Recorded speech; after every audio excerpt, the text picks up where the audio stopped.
Okay, good morning students. So today we are going to see about the last technique, that is chromatography. Okay, the last class, that is before 1 week, we studied about some techniques. Do you remember that? Separating funnel, isn't it? Fractional distillation. These are the techniques we have seen already. So this is the continuation of that. Okay, so the last technique, that is chromatography. Okay, what is the technique name? Chromatography. Okay, ma'am. So chromo. See it, chromo means color. Okay, so mainly this technique is used for separating the colored components. It is used for separating the colored components. Okay, and also it is used for the separation of two or more liquid. It is used for the separation of two or more solids in liquid. So this technique is employed for the separation of two or more solids from liquid. Okay, so chromatography, today we are going to see about what? Chromatography. Chromo means what? Color. Okay, so mainly this technique is used for separating colored components. Okay, and mainly it is employed for the separation of two or more solids in liquids. Okay, if the liquids contains two or more dissolved solids, then by using chromatography technique we can separate the solids from the liquid. Okay, and before going to chromatography, we want to study two important terms that comes under chromatography. One is adsorption, the next one is absorption. So the two important terms that comes under chromatography, one is absorption, next one is what? Adsorption. Okay, you can see the difference between absorption and absorption. Okay, what is adsorption? Okay, what is adsorption means the substance that concentrated on the surface of the surface. So any substance that concentrated on the other substance, that is called as what? Adsorption. Okay. So what is adsorption? Adsorption is what? Defined as the substance that concentrated on the surface of others. Okay. Certain example for see another one is absorption. So adsorption means that is concentrated on the surface. It is concentrated on the surface. Okay. Absorption means it is uniformly distributed. It is uniformly distributed over other substance. It is uniformly distributed over the other substance. See, we can study this adsorption and absorption by seeing an example, that is chopstick. What is the example given? Chopstick. Okay, if we take this chalk piece and dip it in the ink. Okay, if you take the chalk piece and if you dip it in the ink bottle, means what happen? This chalk piece will absorb this ink, isn't it? So what will happen? Consider this is a chalk piece. So the upper surface of the chalk piece is blue in color. It will be in what color? The ink color, isn't it? Blue in color. But when we break this chalk piece and if we see the inner surface of the chalk piece, the center of the chalk piece, it will be in white in color. It will be in what color? White in color. Okay, because all the components, that is the solid substances that present in the ink solvent, that color dyes, that present in the ink, only absorb, that is called as adsorption. Only it absorbs, that is concentrated on the surface of the chalk piece. It never enters inside because of the pore size. All the dyes that are get trapped only on the surface of the chalk piece. Whereas the solvent, okay, where the dyes are dissolved, that is called a solvent. In which solvent these dyes are dissolved, that is solvent, it is uniformly distributed from top to bottom. And also inner surface also the solvent will be distributed, but the solid particles only found on the surface. Okay, so the solid particles that get absorbed on the surface of the chalk piece, whereas the solvent that is absorbed from uniformly from top to bottom of the chalk piece. Okay, that is the difference between what? Adsorption and absorption. Adsorption means it's just occur. Okay, for example, what we can see this is the wooden wood in which the sponges get adsorbed, which is what? Attached. Okay, only it is concentrated on the surface of the chalk piece. Where if I dip it in the water, what happens? all the solvents that are uniformly distributed from top to bottom, isn't it? The water get absorbed. The sponge will get absorbed the water from top to bottom, isn't it? That is called as absorption. It is called as what? Absorption. Do you understood what is the difference between adsorption and absorption? Adsorption means it is occur only on the surface, concentrated on the only on the surface area. Okay. Whereas absorption means it is uniformly. For example, if you dip this sponge into water, what happens? This sponge will absorb the water from top to bottom. Okay. That is the example for what? Adsorption and absorption. Concentrate only on the surface of the other substance. Here it is uniformly distributed over the other substances. Okay. So chromatography, this technique is employed for what? Separating two or more solids that present in the liquid. Okay. And before seeing this, we should know what is adsorption and absorption. These are the two principles. Okay, what is adsorption and absorption? Okay, and there are several types of chromatography is there. For example, paper chromatography, column chromatography, thin layer chromatography. So much of chromatography techniques are there. TLC. TLC means thin layer chromatography, column chromatography, paper chromatography, 3D chromatography, circular chromatography. So many types of chromatography is there. Based on the solids we will select it. Okay. But for our chapter, what they have given is paper chromatography. Okay. So in paper chromatography only we are going to see briefly. Okay. So different types of chromatography is there. Today we are going to see only the first one, that is paper chromatography.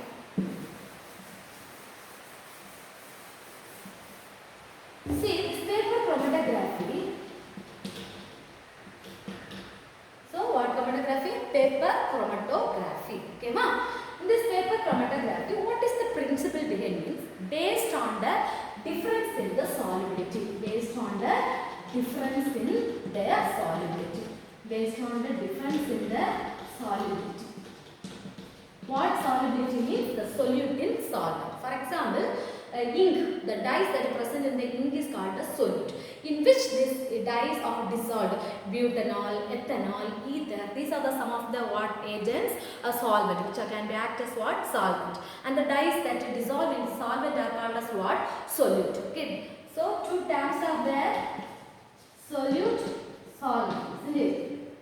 Solute means the substance which we dissolve, in which we are dissolving, that is called as what? Solvent. For example, surf is called as what? Solute. In the bucket of water we are dissolving, that is called as what? Solvent.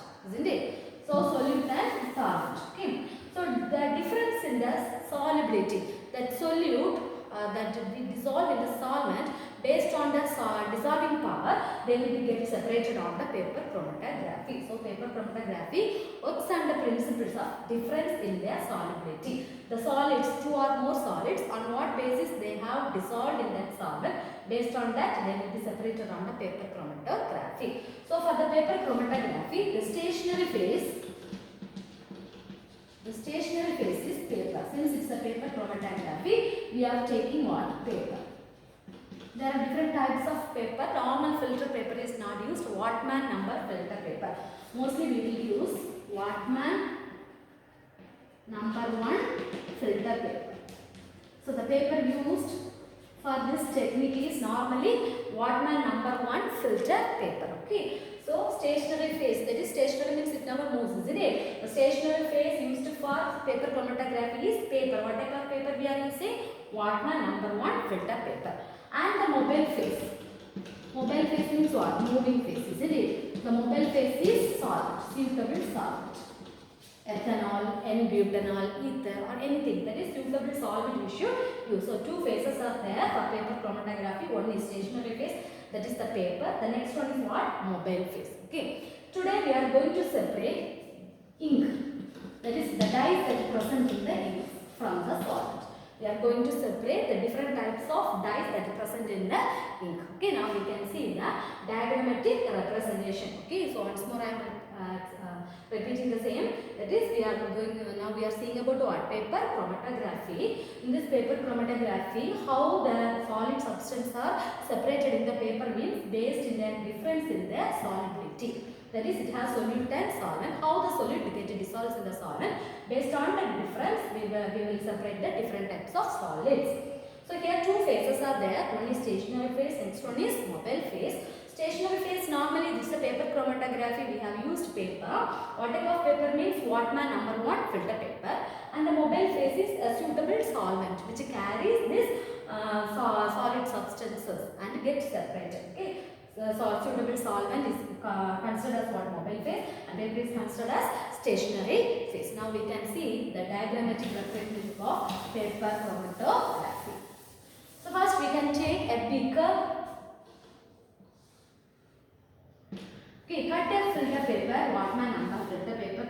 Okay, cut the based on our requirement or based on the size of the sample, you cut the filter paper, and from the down draw a pencil line, little above you draw a pencil line, and now we are spotting a drop of ink on this paper. Okay, we are spotting a drop of ink using needle. We are spotting a drop of ink on the wall. This few line inches or few inches above. Okay, from the down few inches above we have draw a pencil line. In the pencil line we have keep a drop of what? Ink. Okay, and this beaker has been filled. Beaker has been filled with salt. That is the mobile phase. A suitable solvent like ethanol, ether or anything. Okay. Then take this paper, this chromatographic paper, and insert it. Keep inside this beaker. Okay. Fold it or just you dip it inside this. And this pencil line, it should be above. It should not be immersed inside the solvent. It should be above the what? The solvent. Okay. Here is our ink spot.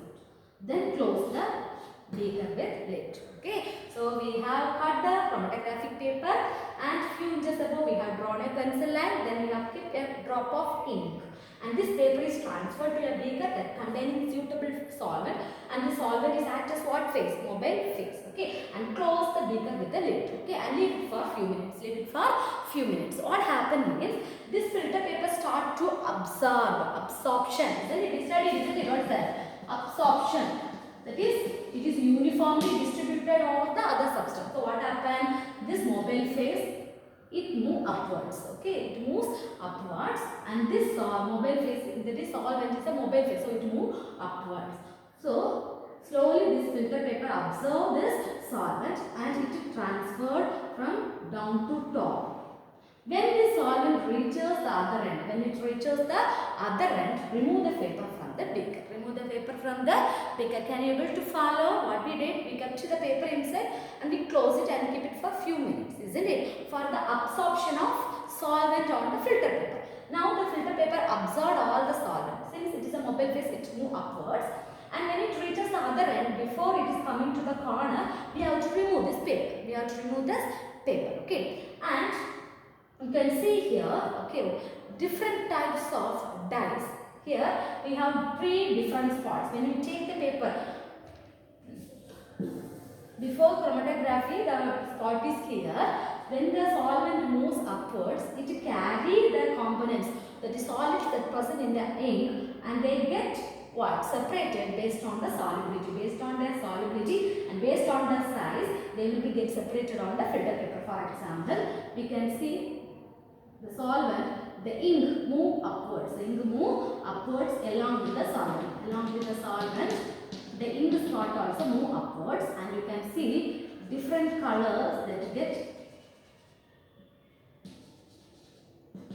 See, we can see 3 different spots that appear on the paper. Okay. After this technique, this paper is called as chromatogram. It is called as chromatogram. This chromatogram paper, okay, when we dry this paper, air dry, when we dry this paper, we can see 3 different colors or 3 different types of dyes that is adsorbed on the paper. That is adsorbed. Adsorbed means what? Adsorbed means what? It is stick into the, or it is occurring on the filter paper. Okay, so 3 types of dyes that is get adsorbed on the filter paper based on their pore size and their solubility with the solvent. So we have separated 3 different types of dye from the one liquid substance, that is from the ink. Do you understood? This is called as what? Paper chromatography. Like the column chromatography is also there. In so many adsorbing agents are we can use charcoal, charcoal. So TLC, thin layer chromatography is done with silica gel. These all are used as what? Absorbing agents. Okay, absorbent agents. Charcoal, silica gel can be also used as what? Adsorbents, in which the components are get adsorbed to charcoal and silica gel based on their solubility. Okay, other than this paper, we can also use charcoal, silica gel for the separation of components.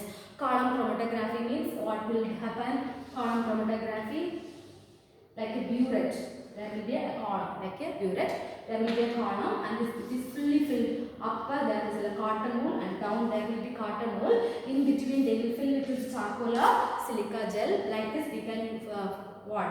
By column chromatography we can separate chlorophyll pigments from the plants. Chlorophyll A, B, C is there. No chlorophyll pigments are there. Carotenoids are there. So these colored components can be separated by using what? Chromatography technique.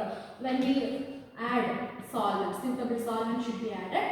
The sample should be loaded here. Okay. For example, plant pigments means we have to load the plant pigments here and slowly we have to pour the solvent. So solvent is a mobile force. It comes uniformly distributed. So when along with this our plant pigment also travel based on their pore size and their solubility. They will be get separated. Different types of colors of pigments will be get separated. Okay. So this is done with the paper and this is done with the silica gel. Okay. This is the paper chromatography or column chromatography. So it is mainly used for the separation of two or more solids that present in the liquid. See here, two or more dyes, solid dyes that will get dissolved in the ink have been separated, and after the process has been done, it is called as what? Chromatograph. So, similarly, you can, with the help of this paper chromatography, you can also separate amino acids. You can also separate what? Amino acids from the samples. Okay, ma'am? Have we clear? Okay, two important questions is there. One is adsorption. Next, what is absorption? Okay. Next, we can see about solution.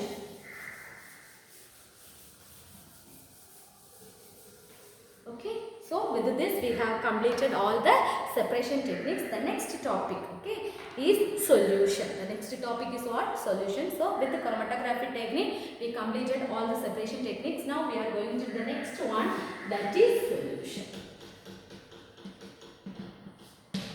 Solution. You all know what is solution. What is solution?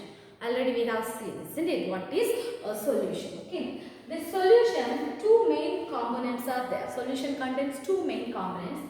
One is solute. The next one is solvent.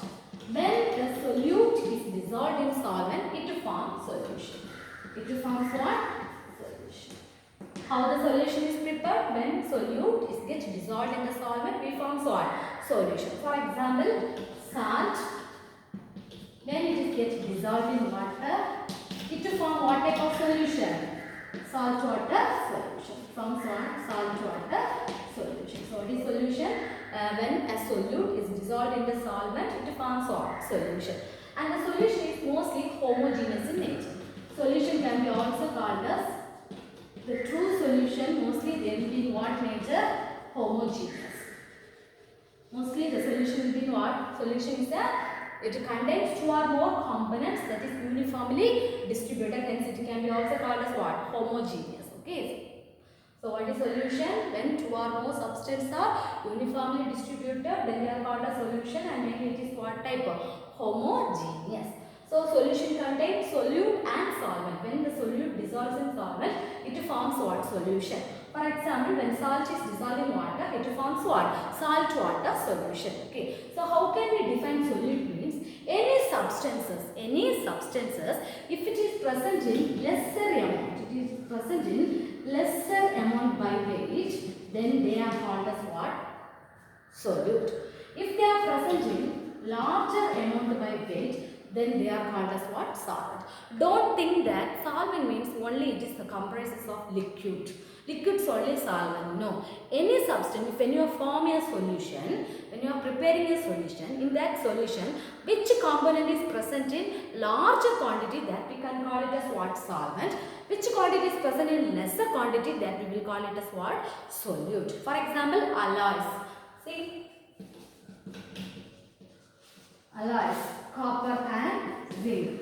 Okay, for example, we are two alloys are there. One is copper with zinc and the next one is what? Copper with tin. Okay, brass and bronze. Two alloys are there, brass and bronze. You see here, copper only we are using major quantity. We are using what quantity? Major quantity. For example, I am saying if you are taking 70% copper and remaining 30% zinc. Here which is solute? Which is lesser in amount? Zinc. So zinc is called as what? Solute. Which one we have taken in larger quantity? Copper. So copper can be considered as what? Solvent. So solvent means don't think that only it forms liquid. Okay. Any substances in the solution which is in higher percentage, that we will call it as what? Solvent, and lower percentage we will call it as solute. Here see salt.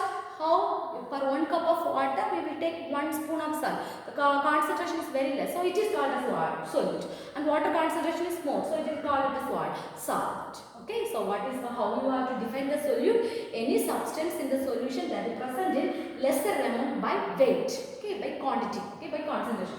Then we will call that as what? Solute. Higher percentage of the larger concentration by weight is called as what? Solvent. Also called as what? Solvent. Okay. So have you understood what is solute and solvent? What is solution?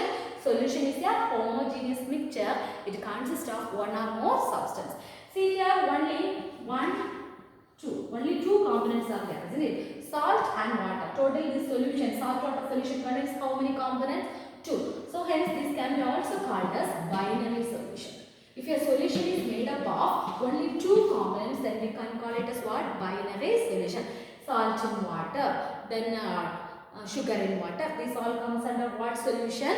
Binary solution. Okay. And there are different types of solutions are there. Next we are going to see the types of solutions. So students, what we are seeing? Solution. Solution means what type of mixture it is? Mostly it forms homogeneous mixture of 2 or more substances. And mainly solution contains 2 important components, that solute and solvent. Okay. Solute means the component present in lesser amount by weight. Solvent means the component present in larger amount by weight. If the solution is prepared of only 2 components, then we call that it is what? Binary solution. Binary solution. See, solute not only one. It may be made up of 2 or more solute particles that can be dissolved in one solvent. Okay, that can be also done. So next we are going to see about the types of solutions.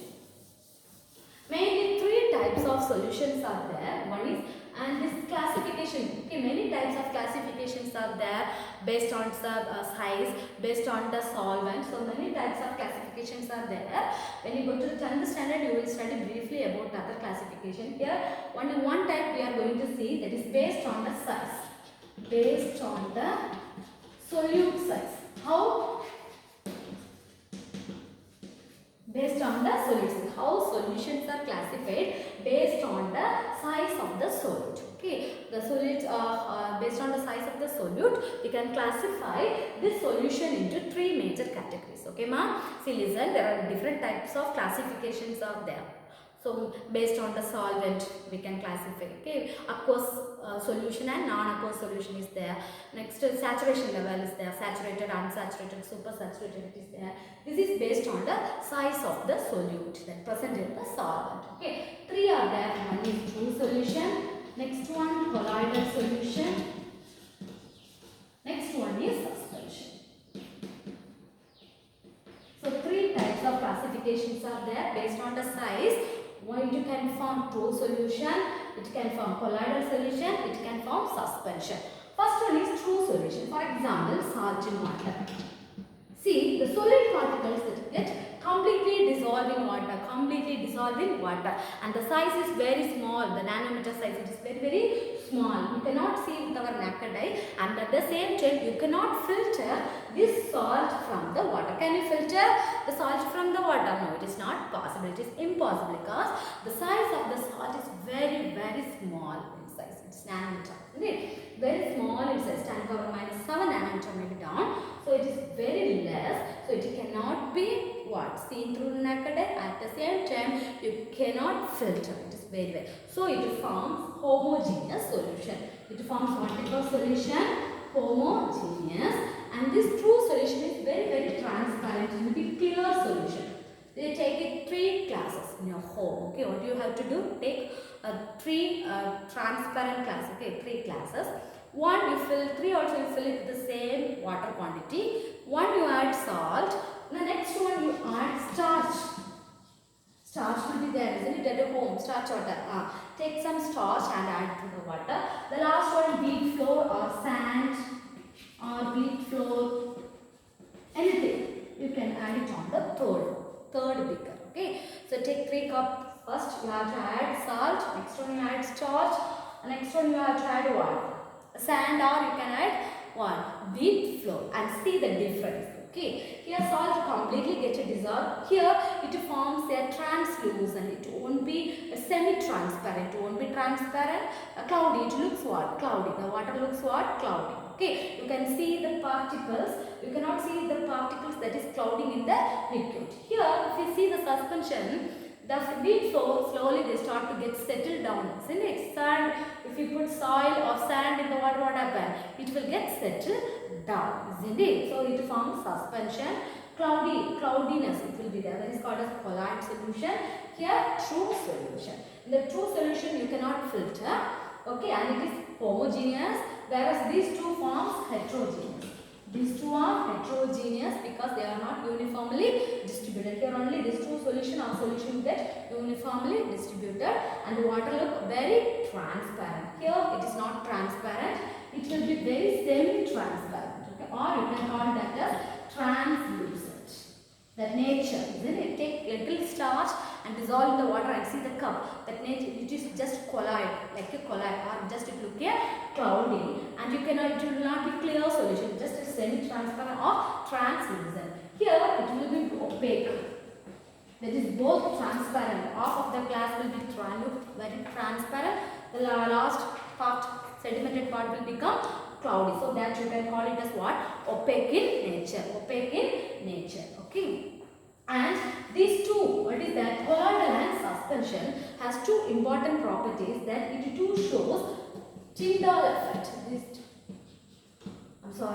colloidal solution has two important properties, that is it exhibits Tyndall effect, and also it shows Brownian movement, and also it shows what movement? Brownian movement. These two properties are only applicable for what type of solution is colloidal solution, where TS, that is true solution, and suspension will not show these two properties. Okay. The next class we will see what is the Tyndall effect and what is the Brownian movement. So students, based on the size of the solute, okay, we have classified the solution into three categories: true, colloidal and suspension. True means it is very less than 10 power minus 7. It is 10 power minus 7 to 10 power minus 7. It is greater than that. It is called a suspension. And here example, salt water, starch water, a sanding water or wheat flour. You can see the difference. Here the size of the true solution is very minute and it cannot be filtered. It is somewhat large when comparing to the true solution, so it forms colloidal. When comparing to colloidal suspension, the solid particles can be seen through naked eye and they will get settled down. Okay, and this forms homogeneous. These two forms heterogeneous. Okay, the next one, this is very transparent. It is translucent or semi-transparent. It shows both transparent and translucent. So this is called as what? Opaque in nature. And this colloid, they will exhibit two important properties: Tyndall effect and Brownian movement. The next class we will see what is the Tyndall effect and Brownian movement. Okay. So under the chromatography heading, you can see what is two headings: adsorption and absorption. You learn that two topics. Okay. What is adsorption and absorption? Okay. The next class we will see. Thank you.